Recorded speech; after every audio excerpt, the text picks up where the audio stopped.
Hello everyone, it's Seth, probably better known as Saffron Olive, and it's time for one more dose of Streets of New Capenna spoilers. We've talked about Grixis, and Bant, and Esper, and whatever the other deck is, Jund, which means we got one deck to go, the Naya deck, and this deck's got some pretty spicy stuff, which means we should probably jump right into it, break down these sweet new Commander precon cards. Before we do, two quick reminders. Number one, to keep up on all the latest spoilers, head on over to mtgpreviews.com. Number two, if you need some Streets of New Capenna cards, or any cards, you can get them from our awesome sponsor, Card Kingdom, by heading over to cardkingdom.com/mtggoldfish, and even get a free goldfish sticker. Just let them know you want one in your order notes, and they'll hook you up. Anyway, let's talk one more time about Streets of New Capenna Commander. Alright, so last up we got the Naya deck, headlined by Kit Cano, and we've also already talked about Fabian, so check out the older videos if you want to hear about these two sweet new legends.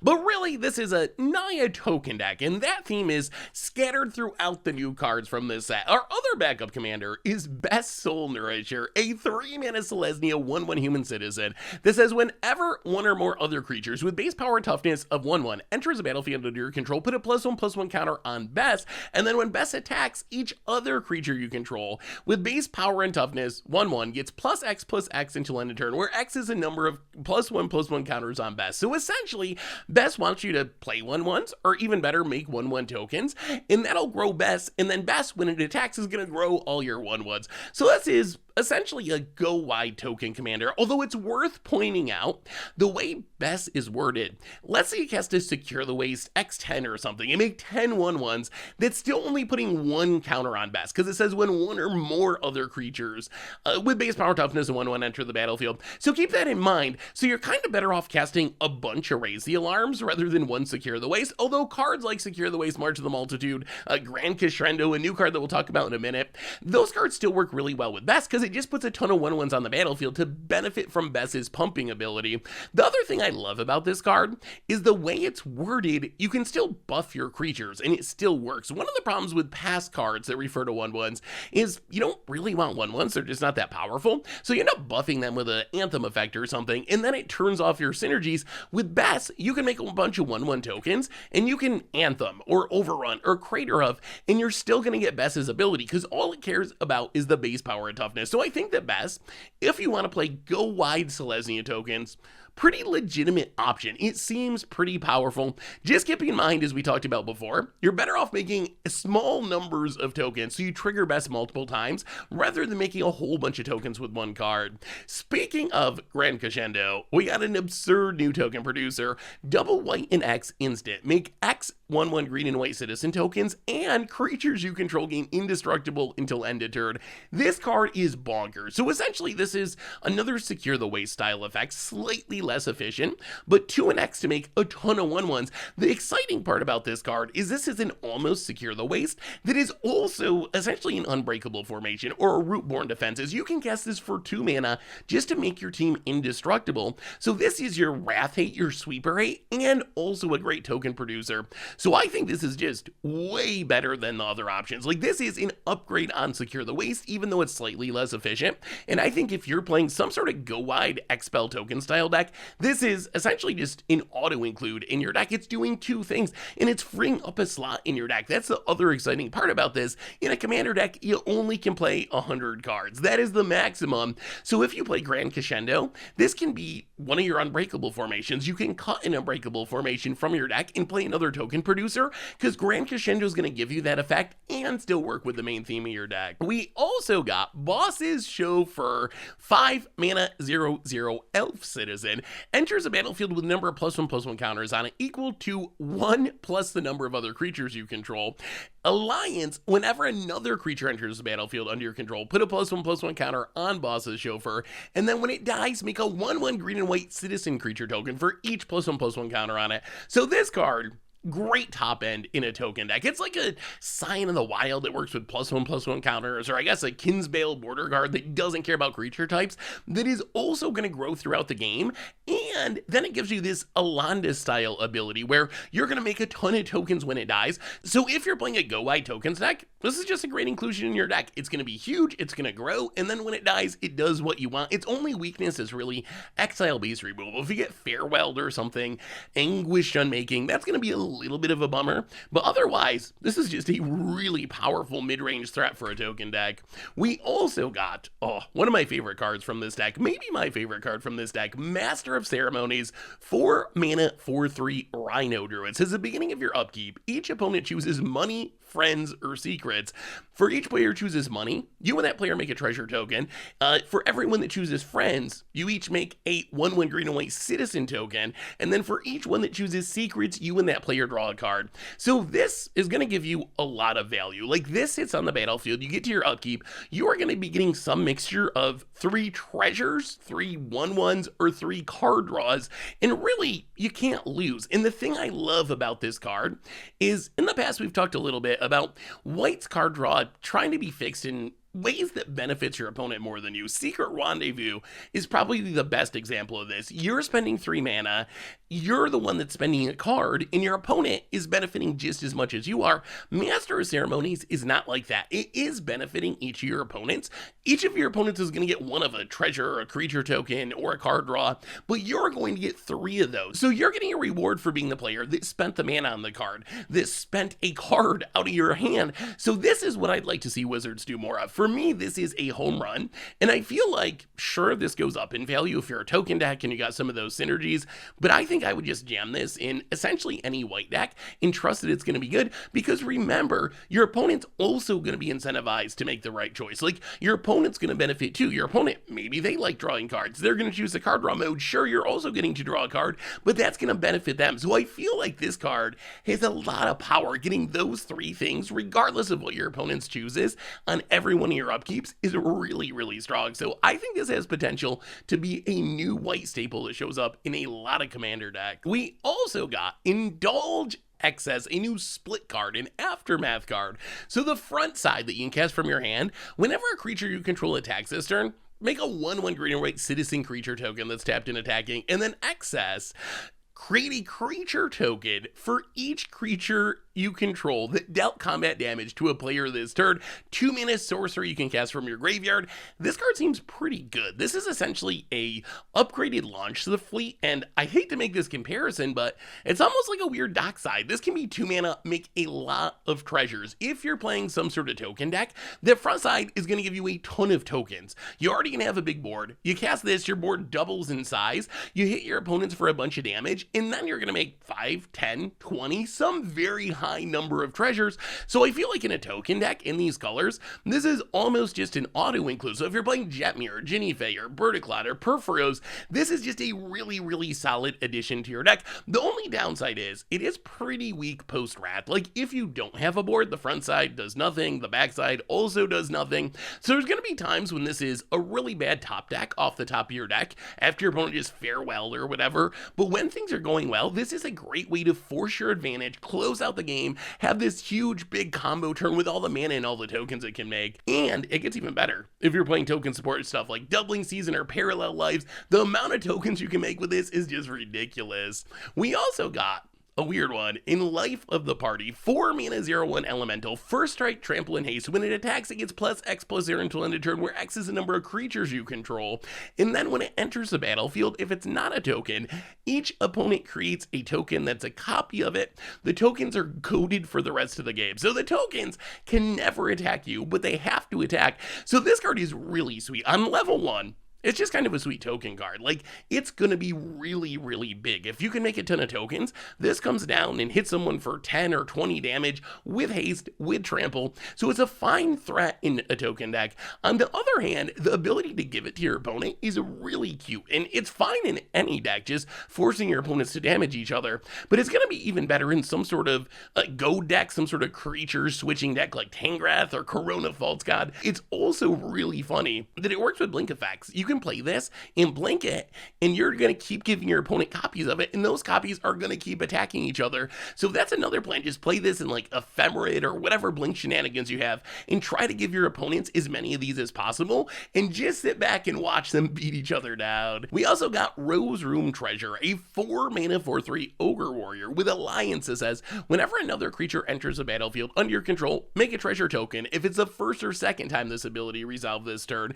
Otherwise, you can pay X and have it deal X damage to any target. So first off, with this out, you cast a Forbidden Friendship or Raise the Alarm, you get your mana back in the form of treasure tokens, and it gets even better, again, if you're a token deck and you got token doublers and all that style of stuff. So this is a nice little bonus that reduces the cost of the first couple creature or token producing spells that you cast during a turn. So that is kind of level 1 of this card. Then, if you want to go deep, this can be a great finisher for Mana Echoes combos. Mana Echoes, when a creature comes into play, you can pay 1. You can add a mana to your mana pool for each creature that you control that shares a creature type with it. So this is a combo piece. There's ways you go infinite with like Mirror Matrix. You make enough mirror that every time you Mirror Matrix, you're making more mana than it costs to Mirror Matrix. So you just go infinite. Or Sprout Swarm, you make a ton, you keep convoking, you go infinite. Or Pentavious. There's a ton of 2-card combos with this. If you add Rose Room Treasure to the mix, sure, you're going to get a couple treasure tokens for the first couple creatures, that's fine. But this is essentially a payoff for making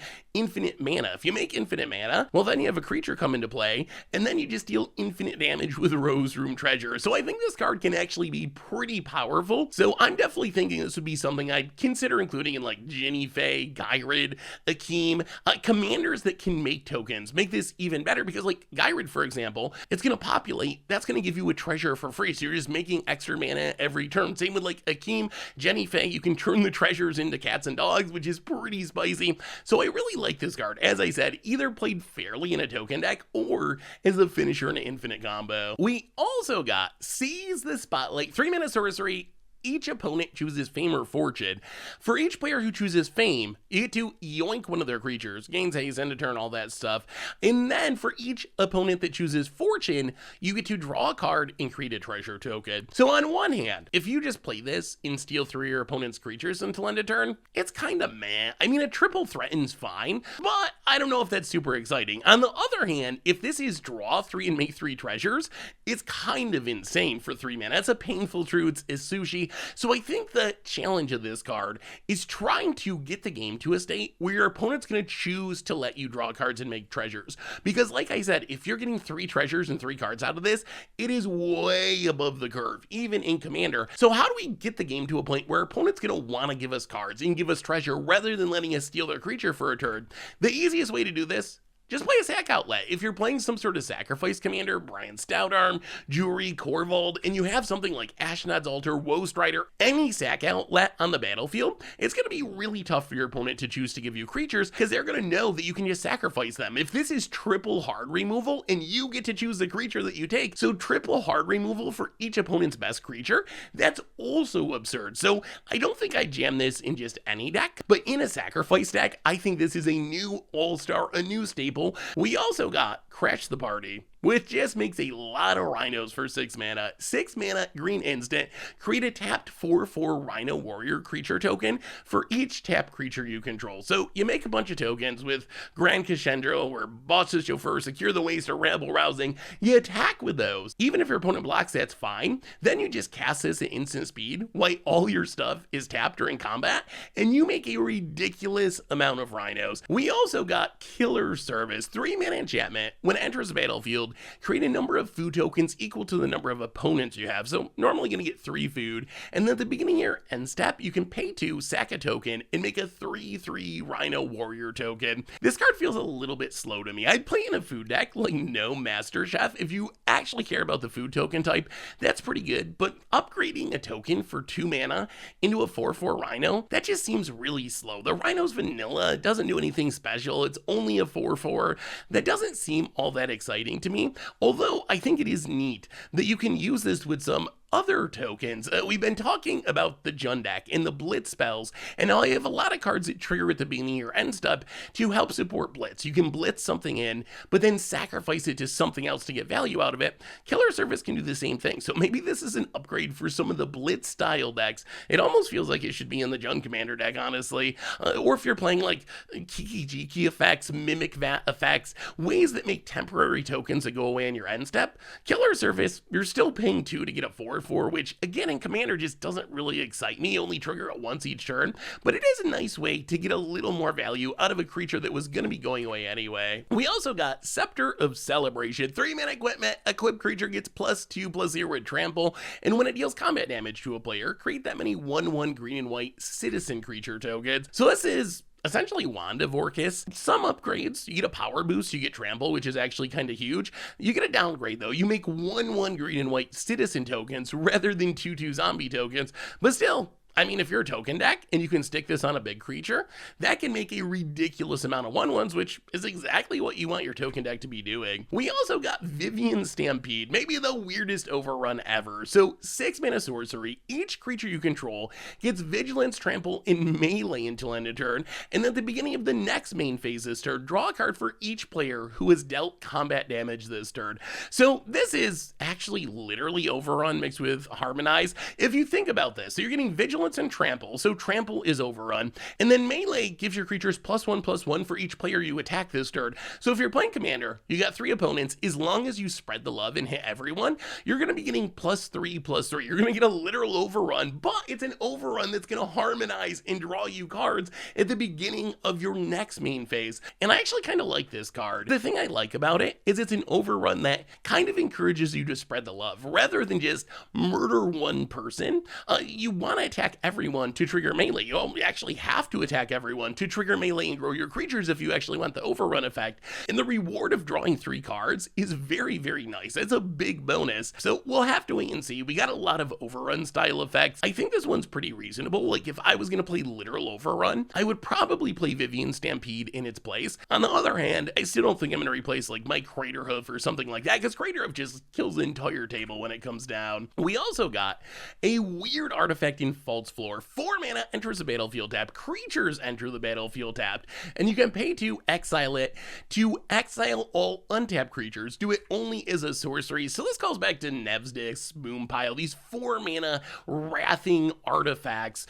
The twist here is what this really does is encourages your opponents to attack. Creatures come into play tapped, so you can't snipe the creatures that were immediately played, and then your opponent is basically incentivized to attack with their creatures to get them to be tapped so they don't get got by the False Floor. So I think this is going to be at its best in actually like goad style decks, forced attacking style decks like Thantis, where this is going to make your opponents keep attacking, because if they don't, then they're at risk of just getting blown out and getting their entire board wrathed away by False Floor.